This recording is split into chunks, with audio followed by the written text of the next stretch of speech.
All right, guys, last video for this batch. We've got a couple of super cool products from AXL. I do a lot of AXL videos.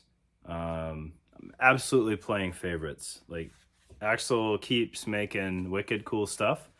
So I'm going to keep making videos about them because they're cool.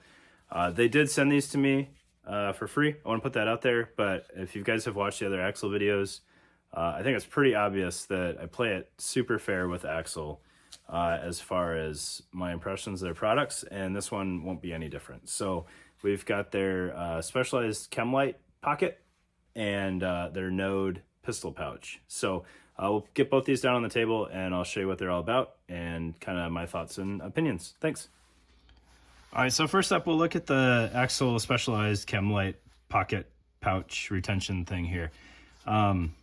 When I first saw it drop, I think all the marketing I saw was specific to the Spiritus Gista pouch.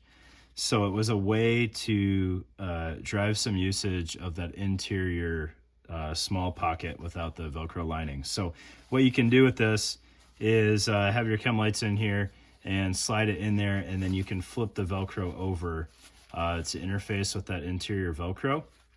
So you have your Chem lights in that kind of rear flat pocket, and you've left the front Velcro more or less unobstructed, except for just enough to retain it in there. And then I saw that it will also fit the dip can pocket on Cries, which I found kind of ironic because way back, this is probably 6 years ago now, I had hit up somebody with the idea of making a pocket organizer for our issued dry fire pockets. The thigh pocket on those is probably twice as big as the Cries. So it's actually usable, but at the same time, it's real easy for stuff to kind of flip around, and it really bugs me when stuff kind of turns horizontal in pants pockets. So it was neat to see that somebody else had that idea, and it was cool that it was AXL. So this will engage with the Velcro closure on the Cry dip can pocket so that you can have Chem lights in your thigh pocket, which if you've dealt with Cry pants before, that front pocket kind of gets to be a goofy size. You can put like a really small bleeder pack in there with like some quick clot and some gauze wrapped around it. Dip cans, obviously. But outside of that, it's kind of tricky to find a usage that both fits in the pocket and doesn't dig into your leg. So solid product there, making use of a couple kind of awkward spaces. And then we look at the node pouch. And the node pouch, this is a perfect reason why I'm such a huge fan of AXL.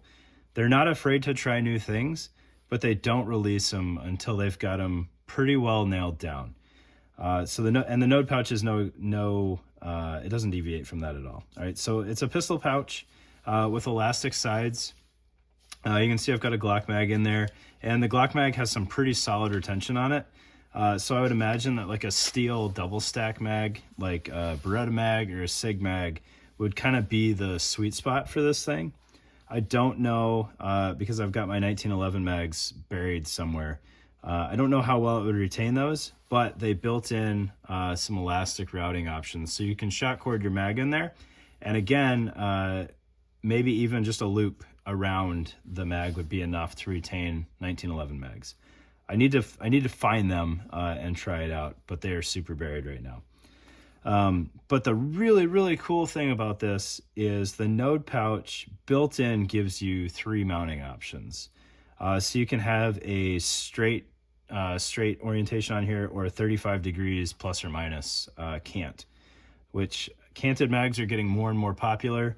They help if you ride around in a vehicle a lot and you want mags up front. It helps get them out of your stomach or out of your body armor. Lots of reasons to cant a mags. They're faster for some people. They do take up a little bit more room on the belt that way.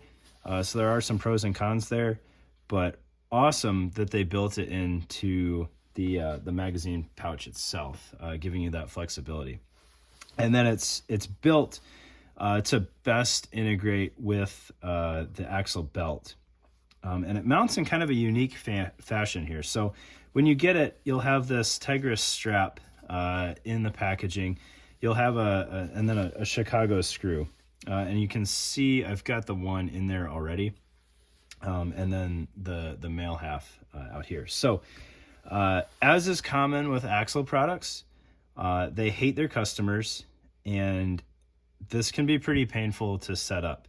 They have directions on the website, so it's not a mystery how to do it. But if you've ever installed the AVS dangler adapter, you'll understand what I mean when I say that Axle hates their customers. All right, so you have to fish this Tigris strap into the body of the pouch, and the directions have it canted as the example. Pay attention if you look that up. You need to thread the strap through the larger cut here. So what you'll do is you'll figure out which way you want to orientate it, and then you need to push and free up this second hole. If you look at it, you've got your two holes close together, and then the other end just has one hole. So you need to get the second hole out this wider portion to put the screw in there and then be able to push it through. If you try to work the screw through the narrow slit, it's just not going to work.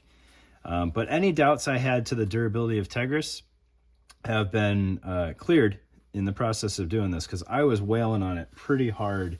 I don't know where I put the tool, with a little Swiss Army. Oh, here we go. This little Swiss Army nail file. I was wailing on it pretty hard with that, trying to fish it through there.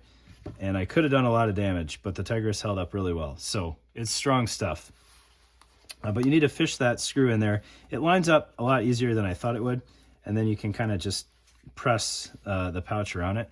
And then to mount it onto your belt, you're going to fold the shorter flap in, and then the longer flap, and then you're going to stick the male end in and secure everything.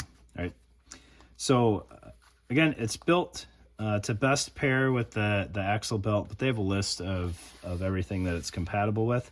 And then what else is cool is they sell a node conversion kit so that you can mount it on your S-Tech pouches or your tacos and get the same cant ability out of a traditional Molly pouch. Super cool idea to give other products that, so you don't necessarily have to get the Axle node pouch. Not that the node pouch isn't a great pouch, right? It fits Glock mags just fine, and the retention is really solid. I do think like Sig mags or Beretta mags would be the sweet spot, but I have those buried as well. So Axle node pistol pouch, I'll be curious to see if they figure out how to crack the nut on making a rifle version, but that's a potential. And then the Chem light pouch. And for anybody that's still hanging around on the video, I talked to Matt from Axle today, and you can all expect a huge restock on the belts, the cummerbunds, and they think they've got the supply chain nailed down where they should be able to keep those in stock pretty well. One of the big pains, aside from having to thread Tigris with Axle, has been lead times. It's well worth the lead times, but I understand the frustration you guys face when you get hit with long lead times. And they think they've got that nailed down. So they're also introducing new colors of Tigris, if that's something that matters to you. So they'll have like a true black for law enforcement, and then coyote, so it'll match some of your multicam products a little bit better. So really cool stuff coming from Axle. Thanks again to the Axle guys for trusting me to take a look at their stuff. Always a huge fan, always willing to admit kind of the pains. It hurt to put this together. So if you need something that you can throw on really quick, like you got a shooting class this afternoon and you want to mount a pouch, don't recommend this thing. But from everything short of that, just know you're going to cut your hand up a little bit, but then you've got a super solid pouch that you're working with. So thanks again, guys at Axle.